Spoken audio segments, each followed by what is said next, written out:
Students welcome back to my YouTube channel. So बच्चे असी 9th class का chapter number 15 start करन लगे हाँ। सो बच्चे इस वीडियो तो बाद जिहड़े आपां MCQs की तैयारी करांगे, सब तो पहला बच्चे क्वेश्चंस देख लो। एक्सरसाइज के क्वेश्चन नंबर 1 ते है, in a cricket match a batswoman hits a boundary 6 times out of 30 balls she played. 30 बॉलों के विचों बच्चे 6 बॉल्स इदां दियां आ जिहड़ियां उन्होंने हिट कीतियां। Find the probability that she did not hit the boundary. कोई इदां दी प्रोबेबिलिटी फाइंड आउट करो जिहड़ी कि उन्हें बाउंड्री नूं हिट ना कीता होवे। सो टोटल बच्चे किन्नियां हिट कीतियां 30, टोटल बॉल्स किन्नियां सी 30 और हिट किन्नियां कीतियां आ 6। असी पता करनी जिहड़ियां नॉट हिट कीतियां। सो बच्चे क्योंकि तुहाडा MCQs बेस्ड ही क्वेश्चन आउणगे, सो तुसीं MCQs के अकॉर्डिंगली देख सकते हैं। नॉट हिट किन्नियां कीतियां आ, टोटल किन्नियां सी 30 और जिहड़ियां हिट कीतियां किन्नियां आ 6, बच गया तुहाडा 24। इहदा मतलब 24 बॉल्स इदां दियां जिहड़ियां उन्होंने हिट नहीं कीतियां। सो प्रोबेबिलिटी किद्दां फाइंड आउट करांगे, balls did not hit divided by total number of balls. So बच्चे किन्नियां हिट नहीं कीतियां 24 और टोटल नंबर ऑफ बॉल्स किन्नियां आ 30। सो डिवाइड करके देखांगे तो बच्चे साडे को आ गया 4 divided by 5। So this is the final answer. ठीक है जी। नेक्स्ट सेकंड क्वेश्चन देखो, 1500 families with 2 children were selected randomly. 1500 families इदां दियां रैंडमली सिलैक्ट कीतियां गईयां जिन्हां दे घर विच 2 बच्चे सी। And the following data were recorded. नीचे दिता गया जो डाटा है वह रिकॉर्ड किया गया। Number of girls in a family, एक घर विच नंबर ऑफ गर्ल्स किन्नियां आ, जिन्हां दे घर विच 2 गर्ल्स है, इदां दे टोटल फैमिलीज किन्नियां आ 475। नैक्सट जिन्हां दे घर विच एक लड़की आ, मतलब 2 बच्चों के विचों एक लड़की आ, वो किन्नी 1814। जिन्हां दे घर विच कोई भी लड़की नहीं आ, वो किन्नी आ 211। हुण उन्होंने क्या आ, फर्स्ट नंबर ते इदां दी प्रोबेबिलिटी फाइंड आउट करो जिन्हां दे घर 2 लड़कियां। बच्चे किन्हां दे घर 2 लड़कियां हैं 475। सो टोटल नंबर ऑफ हाउसिस किन्ने सी 1500। सो इनकी कटिंग कर लो, 5 के टेबल ते कट करके देख लो, मिनिमम जिन्ना भी आंसर आएगा that is the final answer. So जिदा 19/60 आंसर आया, this is the final answer. फिर उन्होंने सैकेंड ऑप्शन, सैकेंड क्वेश्चन आ, जिन्हां दे घर विच सिर्फ एक लड़की आ। हुण बच्चे देखो किन्हां दे घर विच एक लड़की आ, 814 घर विच 814 घर इदां दे आ, 1400 घरां दे विचों 1500 घरां दे विचों 814 घर इदां दे आ जिन्हां दे विच सिर्फ एक लड़की आ। इहदा मतलब की लिखांगे 14 डिवाइडेड बाय 1500। सो 5 के टेबल ते कट के देख लो बच्चे, 2 के टेबल ते कट के देखो तो तुहाडा आंसर इन्ना आ जाएगा। हुण जिन्हां दे घर विच एक भी लड़की नहीं आ, वो किन्नी आ, जिन्हां दे घर विच एक भी लड़की नहीं आ, वो किन्ने आ 211। सो 211 divided by 1500। So this is the answer. Clear हो गया बच्चे, असीं किद्दां फाइंड आउट कीता है। सो अगर असीं उन्हां दी प्रोबेबिलिटी फाइंड आउट करनी होवे, उन्होंने लास्ट में क्या, also check whether the sum of these probability is 1। So 1 probability किद्दां होएगी, सारे आंसर जिन्ने भी साडे आंसर आए आ उन्होंने ऐड कर दो। सो कितना आया सी बच्चे 475 डिवाइडेड बाय 1500 पहले का आंसर आया सी, दूसरा सी 814 डिवाइडेड बाय 1500 और तीसरा आंसर सी 211/1500। सो 1500 बच्चे LCM आ जाएगा। 475 प्लस 814 प्लस 211 ਨੂੰ ਐਡ ਕਰਾਂਗੇ ਤਾਂ 1500 ਆ ਜਾਏਗਾ। 1500 ਨਾਲ 1500 ਕੱਟਿਆ ਗਿਆ ਤਾਂ 1। ਹਮੇਸ਼ਾ ਯਾਦ ਰੱਖਿਓ ਬੱਚੇ, MCQs ਦੇ ਵਿੱਚ ਕੁਐਸਚਨ ਆ ਸਕਦਾ ਆ ਕਿ ਜਿੰਨੇ ਮਰਜ਼ੀ ਕੇਸਿਸ ਲੈ ਲਓ, ਜਿਹੜੀ ਉਹਨਾਂ ਦੀ ਸਮ ਆਫ ਪ੍ਰੋਬੇਬਿਲਿਟੀ ਲਈਏ, ਅਗਰ ਪ੍ਰੋਬੇਬਿਲਿਟੀ ਦਾ ਟੋਟਲ ਕਰੀਏ ਉਹ ਹਮੇਸ਼ਾ ਹੀ 1 ਆਏਗਾ। ਸੋ ਆਪਸ਼ਨ ਹੋ ਸਕਦੀ ਹੈ greater then 1, less than 1, 0, none of this etcetera. So answer always ਕਿੰਨਾ ਹੋਏਗਾ 1। ਹੁਣ ਨੈਕਸਟ ਕੁਐਸਚਨ ਦੇਖੋ, in a particular section of a 9th class 40 students were asked about the months of their birth and following graph were prepared by the data। सो देखो हुण इदां दा एक data सानू गिवन आ जो कि 14th चैप्टर दे विचों बच्चे लिया गया आ। असी पता की करना, इस पूरे टेबल दे विचों असी पता की करना है, find the probability that the student of the class were born in August. जिहड़े अगस्त के महीने दे विच जिन्हां दा बर्थ होया, असी वो चैक करनी। पहला तो बच्चे टेबल ध्यान नाल चैक करो, अगस्त आ रहा, ठीक है, आ अगस्त का महीना है और ये किन्ने टोटल नंबर ऑफ स्टूडेंट्स का बर्थ होया 6 नंबर ऑफ स्टूडेंट्स का। टोटल नंबर ऑफ स्टूडेंट्स किन्ने आ क्लास के विच 40। सो प्रोबेबिलिटी फाइंड आउट किद्दां करांगे, 6 डिवाइडेड बाय 40। सो सीधा आ गया बच्चे 6 डिवाइडेड बाय 40। सो कटिंग की 2 के टेबल से तो 3 डिवाइडेड बाय 20 जो फाइनल आंसर आ जाएगा। ਜਿਹੜਾ फोर्थ क्वेश्चन आ बच्चे सिमिलर आ जिदा असी सैकेंड क्वेश्चन किया, ट्राई करो खुद करन दी, अगर नहीं होएगा तो बच्चे दस देना, मैं तुहानू एक्सप्लेन कर दूँगी। अदरवाइज बच्चे सोल्यूशन तुहानू गिवन आ, तुसीं इहनू सॉल्व कर सकते हैं। नैक्सट 5th क्वेश्चन देखो, इंपॉर्टेंट क्वेश्चन है। An organisation selected 2400 families at random and survey them to determine a relationship between the income level बच्चे थानू दिता होया है, तो उन्होंने घर वहीकल्स दसे हुए आ भी किन्ने वहीकल्स आ। The information gathered is listed in the table below. So आ सानू टेबल दिता है, वो कहते लैस दैन 7000 जिन्हां दी इनकम 7000 तो घट आ, वो किन्ने घर आ उन्हां दे घरे जिन्हां दे घर कोई भी वहीकल नहीं आ, मतलब ना कोई स्कूटर, ना कोई साइकिल, ना कोई मोटरसाइकिल, ना ही कोई कार। वो किन्ने घर आ? 10 घर।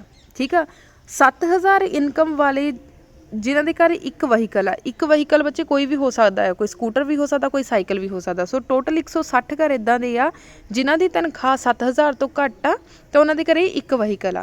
सो 7000 तो घट जिहड़ी तनख्वाह आ जिन्हां दे घरे 2 वहीकल आ, मान लो एक स्कूटर खड़ा है तो एक साइकिल खड़ा, वो टोटल घर किन्ने आ 25।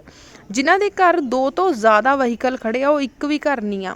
क्लीयर हो गया बच्चे, टेबल क्लीयर हो गया भी टेबल विच तुहानू की दसना चाहते हैं। हुण नंबर 1 की आ, कहते earning rupees 10,000 to 13,000 per month. हुण सब तो पहला बच्चे 10,000 तो 13,000 मतलब आ वाली इनकम की गल करन लगे आ। ओनिंग एग्जैक्टली 2 वहीकल्स, जिन्हां दे घर 2 वहीकल्स होण। आ रहे 2 वहीकल्स किन्हां दे घर आ? 29 जाणियां दे घर आ। इहदा मतलब 29 divided by total number of घर किन्ने सी बच्चे 2400। सो ये थोड़ा फर्स्ट का आंसर आ गया। सो फर्स्ट का आंसर आ गया 29 डिवाइडेड बाई 2400। नैक्सट देखो अर्निंग 16,000। हुण ध्यान नाल देखो बच्चे, अर्निंग 16,000 और मोर पर मंथली 16,000 तो ज़्यादा कमाते हैं, या तो 16,000 कमाते हैं या 16,000 तो ज़्यादा कमाते हैं। सो 2 पोर्शन आ गए साडे कोल। ओनिंग एग्जैक्टली 1 वहीकल, जे देखो सिर्फ और सिर्फ एक वहीकल होवे। सो एक वहीकल बच्चे 16,000 तक दे हैगे 469 और 16,000 तो ज़्यादा वाले किन्ने आ 579। पर इत्थे क्वेश्चन दे विच बच्चे एक चीज़ ध्यान ना पढ़ो, 16,000 और मोर देन। सो सिर्फ आ पोर्शन आएगा, ਇਹਦਾ मतलब आ पोर्शन भी नहीं आएगा क्योंकि 16,000 होना चाहिए या 16,000 तो ज़्यादा। सो आ ਇਹਦੇ ਵਿੱਚ 13 वाले भी आ रहे, 14 वाले भी, 15 वाले भी, मतलब कि आ वाला पोर्शन असी नहीं लवांगे, सिर्फ आ लवांगे। ठीक है, जिहदे ਵਿੱਚ सिर्फ एक वहीकल होवे। एक वहीकल वाले किन्ने बंदे आ घर आ 579। सो आंसर आ जाएगा 579 divided by 2400। So second answer आ जाएगा बच्चे। सो तुसी देख सकते हैं 579 डिवाइडेड बाई 2400। सो कटिंग कर दो बच्चे 2 के टेबल ते, नैक्सट कटिंग कर दो, जिते भी कटिंग हो रही है 2 ते नहीं होएगी 3 ते कटिंग होएगी। ठीक है जी, कटिंग करके देख लो, आ तुहाडा आंसर आ जाएगा बच्चे। इसदा 4th पार्ट तुसी खुद ट्राई करके देखना, 3rd और 4th पार्ट खुद ट्राई करके देखना। 5th पार्ट देखो, owning not more than 1 vehicle, जे देखो एक वहीकल तो ज़्यादा ना होवे। सो बच्चे उन्होंने कोई भी पर्टिकुलर अमाउंट नहीं दसी भी तुसी केड़ी अमाउंट की गल की है, ਇਹਦਾ मतलब सारे दे सारे ऐड कर देने। किद्दां 10 + 1 + 2 + 1 + 160 + 305 एक्सैक्ट्रा सारे ऐड कर देने। ठीक है जी, ऐड करके टोटल मतलब 2400 ਦੇ ਨਾਲ ਜਿਹੜਾ ਤੁਸੀਂ डिवाइड कर दिता, वो ਤੁਹਾਡਾ कितना आ जाएगा, फाइनल आंसर आ जाएगा। ठीक है जी, 5th का क्लीयर हो गया। सारियां टर्म्स असी की कर दित्तियां, ऐड कर दित्तियां, ऐड करके डिवाइड करांगे तो फाइनल आंसर हो जाएगा। 6th क्वेश्चन देखो बच्चे, following table shows the performance of 2 sections of a student in a mathematics test of 100 marks. 100 विचों किन्ने नंबर आए? 100 चों जिन्हां दे 20 तक नंबर आए, मतलब 0 तो लैके 20 तक, 0 वाला बच्चा भी हो सकता, किसी के 12 नंबर आए होण, 13 नंबर आए होण, 20 नंबर आए होण, वो किन्ने स्टूडेंट्स आ? 7 स्टूडेंट्स। उस तो बाद 20 तो लैके 30 ਦੇ ਵਿਚਕਾਰ बच्चे इत्थे 0 तो 20 आ, मतलब 0 तो 19 ਹੁੰਦਾ ਹੈ ਇਹਦੇ ਵਿੱਚ बेसिकली। ठीक है, 20 तो लैके 30 तक बच्चे किन्ने आ 10, जिन्हां दे 30 तो लैके 40 तक नंबर आए वो किन्ने आ 10 स्टूडेंट्स। सो इदां करके ਤੁਹਾਨੂੰ एक टेबल गिवन आ, उन्होंने कहा find the probability. First question देखो, find the probability that a student obtain less than 20% in a mathematics. 20% तो घट नंबर आए, 20% मतलब 20 तो घट नंबर आए, किन्ने बच्चे आ 7 डिवाइडेड बाय 100। सो टोटल बच्चे थोड़ा सॉरी टोटल 100 नहीं आ, टोटल कितना आ 90। टोटल कितना आ 90। मार्क्स 100 सी, 100 विचों नंबर सी, पर स्टूडेंट किन्ने आ 90 स्टूडेंट्स आ। सो आ रहे थोड़े 90 स्टूडेंट्स। सो असी तो स्टूडेंट्स ना मतलब रखना, सो आ गया 7 डिवाइडेड बाय 90।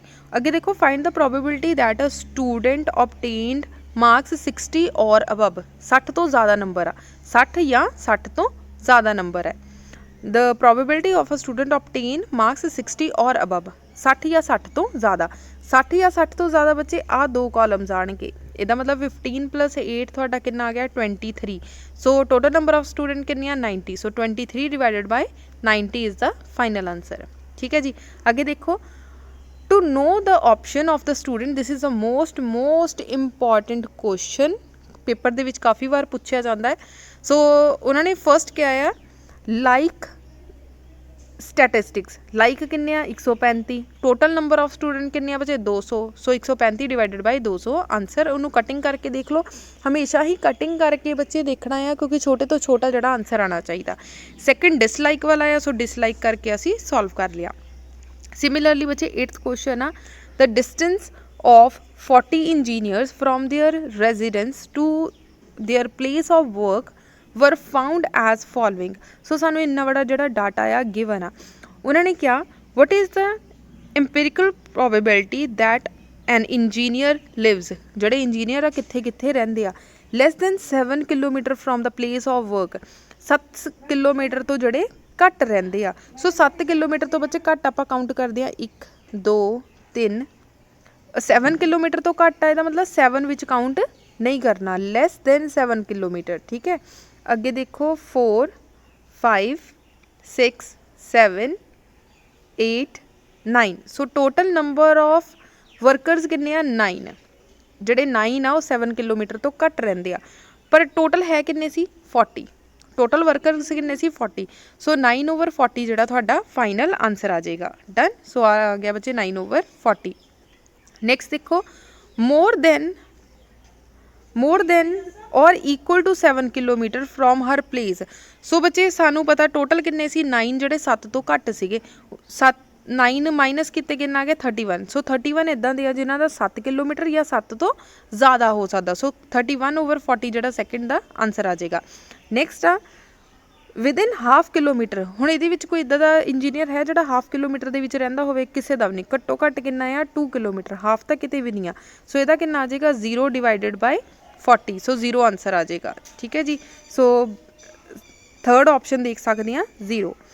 नैक्सट देखो, 11 bags of wheat flour each marks 5 kg, कहते 5 किलो के बोरे आ तुहाडे कोल आटे दे भरे हुए, actually contain the following wait.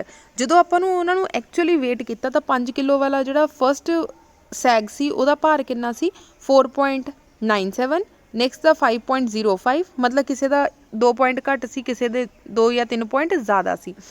कह रहा find the probability that any of these bags chosen at a random contains more than 5 kg, ਜਿਹੜੇ ਦਾ 5 kg ਤੋਂ ज़्यादा आ, 5 kg तो 1 2 3 4 5 6 7। So total number of 7 bags आ जिन्हां दा भार 5 kg तो ज़्यादा आ। सो आंसर कितना आ जाएगा 7 divided by total number of bags कितने बच्चे 11। सो 7 divided by 11 is the final answer. बच्चे 12th क्वेश्चन आ, तुसी खुद ट्राई करके देखना, नहीं होएगा तो तुसी पूछ सकते हैं। सिमिलरली 13th क्वेश्चन आ, वो भी बहुत बच्चे बहुत ज़्यादा ईजी आ, सो खुद करके देखना, अदरवाइज सोल्यूशन थानू प्रोवाइड किया गया है। सो बच्चे 13th तक ही क्वेश्चन सी। सो 12 और 13 जिहड़ा तुहाडा होमवर्क आ, अगर किसी तरह की कोई प्रॉब्लम होवे तो पूछ सकते हैं। अगर वीडियो बच्चे अच्छी तरीके क्लीयर हुई होवे लेक्चर, तो प्लीज़ वीडियो नू लाइक शेयर जरूर कर देना। Thank you so much.